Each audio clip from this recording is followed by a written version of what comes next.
ஓம் ஸ்ரீ கிருஷ்ணாய பரமாத்மனே நமः. மயி சர்வாணி கர்மாணி சந்நியஸ்யாத்யாத்மசேதசா நிராஷீர் நிர்மமோ பூத்வா யுத்யஸ்வ விகதஜ்வரஹா. பகவான் ஸ்ரீகிருஷ்ணர் இந்த ஸ்லோகத்தில் கர்மயோகத்தின் சாரத்தை அருளியிருக்கிறார். இது மிக முக்கியமான ஒரு ஸ்லோகம் என்று சுவாமிஜி அவர்கள் சொல்வார்கள். இதுல 5 முக்கியமான அம்சங்கள் சொல்லப்பட்டிருக்கின்றன. முதல்ல என்னன்னா அத்தியாத்ம சேதசா. அத்தியாத்ம சேதஸ் என்று சொன்னால் விவேகம், பகுத்தறிவு. எதை பற்றிய பகுத்தறிவு? வாழ்க்கையின் குறிக்கோள் என்ன, அந்த குறிக்கோளை அடைவதற்கான வழி என்ன, இந்த ஒரு விஷயம் சாதன சாத்திய விவேகம் என்று சொல்வார்கள். அதற்குத்தான் அத்தியாத்ம சேதஸ் என்று பொருள். சுருக்கமா சொல்லணும்னா வாழ்க்கையில ஒரு கிளாரிட்டி இருக்கணும். நாம எதை நோக்கி சென்று கொண்டிருக்கிறோம், வாழ்க்கையில நம்ம எதை அடைய நினைத்தாலும் சாஸ்திரங்கள் அதை ஒரு 4 டப்பாக்குள்ள போட்டுரும். ஒண்ணு அது பணம் சம்பாதிக்கிறதா இருக்கும், இல்ல இன்பங்களை அனுபவிப்பதாக இருக்கும், இல்லைன்னா புண்ணியம் செய்வதாக இருக்கும், இல்லைன்னா மோட்சத்திற்கான பாதையாக இருக்கும். அறம், பொருள், இன்பம், வீடு, தர்ம, அர்த்த, காம, மோட்சம், இந்த 4 தான் புருஷார்த்தங்கள், குறிக்கோள்கள்.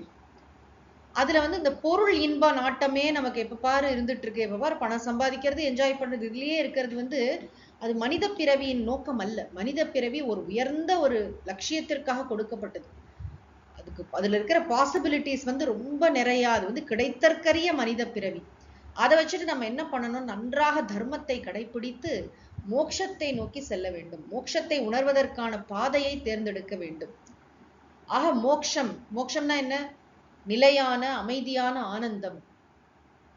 அதுதான் குறிக்கோள். அதை அடைவதற்கான வழி என்ன? இப்ப எந்த வழியில போனா என்னால அதனை உணர முடியும் அப்படின்னா, நான் தர்மத்தை நன்றாக கடைபிடித்து மனம் தூய்மை பெற்று அந்த தூய பக்குவமான மனதுடன் குருவை அணுகி வேதாந்த சாஸ்திரங்களை முறையாக கற்று சிந்தித்து தியானித்து தெளிந்து இந்த மோட்சத்தை நான் உணர முடியும். இதுதான் பாதை. ஆக எது குறிக்கோள், குறிக்கோளை அடைவதற்கான வழி என்ன? இப்ப எனக்கு குறிக்கோள் தெரியும், ஆனா ஆப்போசிட் டைரக்ஷன்ல நான் போயிட்டு இருந்தேன்னு வச்சுக்கோங்க, அது சரி வராது. எந்த இடத்தை அடைய எந்த பஸ்ஸை பிடிக்கணும்னு நமக்கு தெரியணும் இல்லையா? அது மாதிரி குறிக்கோள் என்ன, அதற்கான வழி என்ன, குறி என்ன, நெறி என்ன, அது தெளிவாக தெரிந்திருத்தல் தான் அத்தியாத்ம சேதஸ். அந்த அத்தியாத்ம சேதஸா, அந்த பகுத்தறிவினால் என்ன செய்யணும்னா, அதனுடன் மயி சர்வாணி கர்மாணி சந்நியஸ்ய. 2வது அம்சம் பகவான் என்ன சொல்கிறார்னா, என்னிடத்தில், மயின்னு சொன்னா என்னிடத்தில், பகவானிடத்தில், சர்வாணி கர்மாணி சந்நியஸ்ய, அனைத்து விதமான செயல்களையும் அர்ப்பணிக்க வேண்டும். இப்ப காலையிலேருந்து இரவு வரைக்கும் செயல்கள் செய்யறோம்னு சொன்னா, இரவு இன்று முழுவதும் நான் என்னென்ன செயல்கள் செஞ்சேனோ இறைவா, அவற்றையெல்லாம் நான் உன்னிடத்தில் சமர்ப்பிக்கிறேன். அந்த செயலை நான் உங்ககிட்ட சமர்ப்பிக்கிறேன். அதுக்கு அருமையான ஸ்லோகங்கள்லாம் இருக்க, மனசுக்குள்ள நம்ம சொல்லிக்கலாம். என்னுடைய செயல்கள், இன்னும் நிறைய பெரியவங்களாம் நான் விடுகின்ற ஒரு மூச்சும், நான் உண்கின்ற ஒரு பருக்கையும், நான் எண்ணுகின்ற ஒவ்வொரு எண்ணமும் இறைவா உனக்கு அர்ப்பணம் அப்படின்னு சொல்லுவாங்க. இறைவனுக்கு சமர்ப்பணம் செய்யறது, நம்ம வாழ்க்கையே இறைவனுக்கு சமர்ப்பணம் செய்தல். ஏதோ வெளியில ஒரு பொருள் எடுத்து சமர்ப்பணம் பண்றது இல்லை, நம்முடைய ஒவ்வொரு செயலையும் சமர்ப்பணம் செய்தல். ஏன்னா இந்த ஈஸ்வரார்ப்பண புத்தியுடன் செயலாற்றுதல் தானே கர்மயோகத்துல ஒரு முக்கியமான அம்சம்.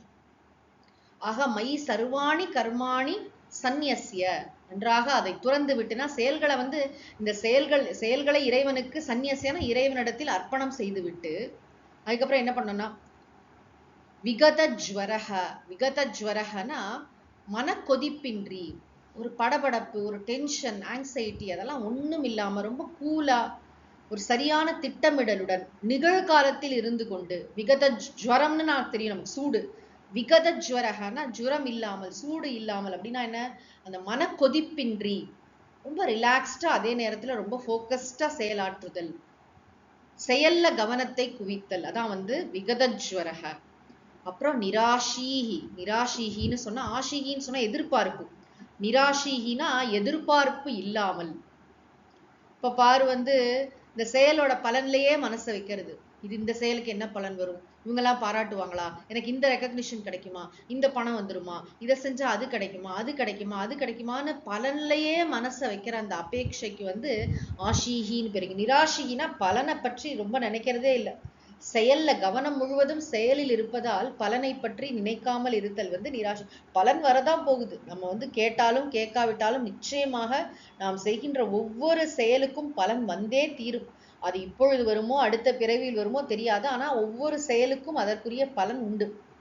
ஆக பலனை பற்றி அலட்டி கொள்ளாமல் இருத்தல், பலனை பற்றியே சிந்தித்து கொண்டிருக்காமல் இருத்தல் தான் நிராசிகி. அப்புறம் நிர்மமக. நிர்மமகனா என்ன? பலன் வந்துடுச்சு, பலன்ல பற்று வைக்காமல். அந்த பலன் வந்த உடனே ஒரே சந்தோஷம், நல்ல பலன் வந்துடுச்சு, அதிகமா ப்ராஃபிட் வந்துடுச்சுன்னா ஒரே குதி குதின்னு குதிச்சு ரொம்ப சந்தோஷப்பட்டு ஆரவாரப்பட்டு அப்படியே என்ன போல உண்டான தன்னையே வச்சு கொண்டு அப்படி ஒரு அளவுக்கு அதிகமான களிப்புல சில பேர் அப்படியே மயங்கி போயிடுவாங்க. அதே பலன் மோசமா வந்துருச்சுன்னா அதுக்கு அழுது புலம்பி தற்கொலை வரைக்கும் போயிடுவாங்க. இது ரெண்டுமே இல்லாம பலன் என்ன வந்தாலும் பலன் பிரசாதம், அதை அப்படியே ஏற்றுக்கொள்ளுதல் தான் நிர்மமக.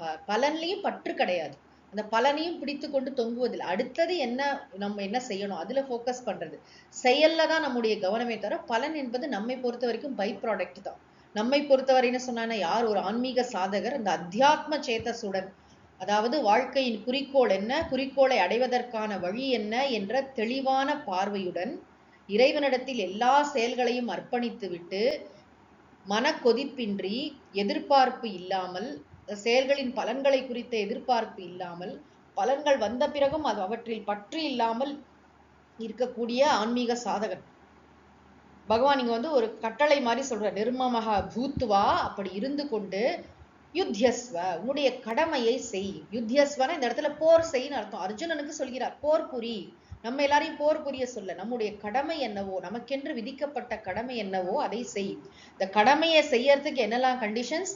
முதல்ல அத்தியாத்ம சேதஸ், அதாவது குறிக்கோளையும் அதன் பாதையையும் பற்றிய தெளிவு, அதுக்கப்புறம் எல்லா செயல்களையும் இறைவனுக்கு அர்ப்பணித்தல், அப்புறம் பலன்களை எதிர்பார்ப்பு இல்லாமல் இருத்தல், பலன்கள் வந்த பிறகும் அதில் பற்றில்லாமல் இருத்தல், மனக்கொதிப்பின்றி இருத்தல். இதெல்லாம் சேர்ந்து இதனுடன் யுத்தியஸ்வ, நம்முடைய கடமையை செய்ய வேண்டும்.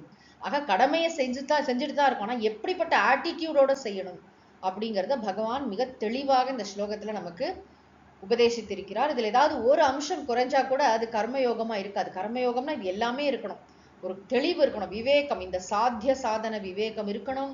நம்ம செயல்கள்லாம் இறைவனுக்கு அர்ப்பணம் பண்ணணும், பலனை பற்றியே ஓயாம நினைச்சிட்டு இருக்க கூடாது, பலன்ல பற்று வைக்க கூடாது. செயல் புரியும் பொழுதும் நான் பலன்லாம் நினைக்கலாம், ஆனா எனக்கு ஒரே டென்ஷனா இருக்கு அப்படி சொல்லக்கூடாது. செயலை எவ்வளவு அழகா பண்ண முடியுமோ, நேர்த்தியா பண்ண முடியுமோ அப்படி நிதானமாக செயலை நன்றாக மனதை ஒருமுகப்படுத்தி செயலில் உற்சாகமாக ஈடுபட வேண்டும். சாத்விக கர்த்தாவை பத்தி பகவான் பின்னாடி 18வது அத்தியாயத்துல சொல்வார், எப்படியெல்லாம் ஒரு சாத்விக கர்த்தா செயலாற்றுவார். அதையெல்லாம் நம்ம மனதில் வைத்துக்கொண்டு இந்த இடத்துல புரிஞ்சுக்கணும், மனக்கொதிப்பின்றி நம்முடைய கடமையை நாம் செய்ய வேண்டும். ஓம் சாந்தி சாந்தி சாந்திஹி. ஹரிஹி ஓம் தத் சத். சர்வம் ஸ்ரீ கிருஷ்ணார்ப்பணமஸ்து.